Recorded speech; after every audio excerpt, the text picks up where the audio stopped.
പങ്കപ്പാടിനും കുരിശുമരണത്തിനും ശേഷം താൻ പ്രവചിച്ചതുപോലെ ഉത്ഥാനം ചെയ്തിരിക്കുന്നു എന്ന് ബോധ്യപ്പെടുത്തുന്നതിന് ഈശോ ശിഷ്യന്മാർക്ക് പല തെളിവുകളും കൊടുത്തു.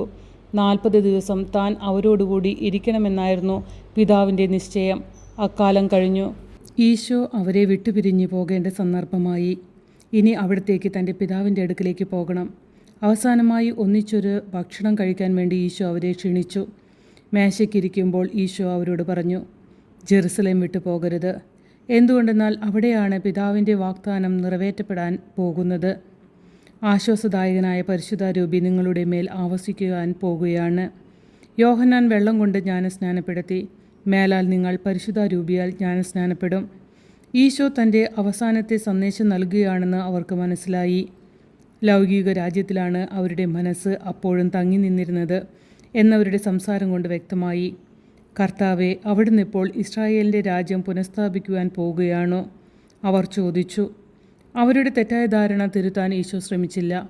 പക്ഷേ ഇങ്ങനെ പറഞ്ഞു, പിതാവിൻ്റെ അധികാരത്തിന് കീഴിൽ നിശ്ചയിച്ചിരിക്കുന്ന നേരമോ കാലമോ നിങ്ങൾ അറിയേണ്ട ആവശ്യമില്ല. നിങ്ങളാകട്ടെ പരിശുദ്ധാരൂപി എഴുന്നള്ളി വരുമ്പോൾ ശക്തി പ്രാപിച്ച് ജെറുസലേമിലും യൂദയ മുഴുവനിലും സമറിയായിലും കൂടി അല്ല, ഭൂമിയുടെ അതിർത്തി വരെ എനിക്ക് വേണ്ടി സാക്ഷ്യം വഹിക്കും. ഇങ്ങനെ പറഞ്ഞതിന് ശേഷം അവർ മേശയുടെ അടുക്കൽ നിന്ന് എഴുന്നേറ്റു. നഗരം വിട്ട് ചെന്ത്രോൻ അരുവി കടന്ന് ഒലിവുമലയുടെ മുകളിലേക്ക് കയറാൻ തുടങ്ങി. അതിൻ്റെ മുകളിൽ എത്തി ഈശോ തൻ്റെ പ്രിയപ്പെട്ട ശിഷ്യന്മാരുടെ മുഖത്തേക്കൊന്ന് നോക്കിക്കൊണ്ട് കൈകൾ ആകാശത്തേക്ക് ഉയർത്തി അവരെ അനുഗ്രഹിച്ചു. എന്നിട്ട് അവരുടെ കൺമുമ്പിൽ വെച്ച് തന്നെ മേലോട്ട് ഉയരുകയും ഒരു മേഘം വന്ന് അവരുടെ ദൃഷ്ടിയിൽ നിന്ന് മറയ്ക്കുകയും ചെയ്തു.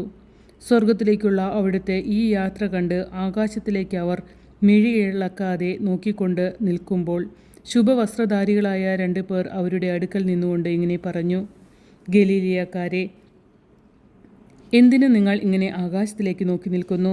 നിങ്ങളിൽ നിന്ന് ആകാശത്തിലേക്ക് ആരോഹണം ചെയ്ത ഈശോ സ്വർഗത്തിലേക്ക് ഉയരുന്നത് കണ്ടതുപോലെ ഇനിയും തിരിച്ചു വരും.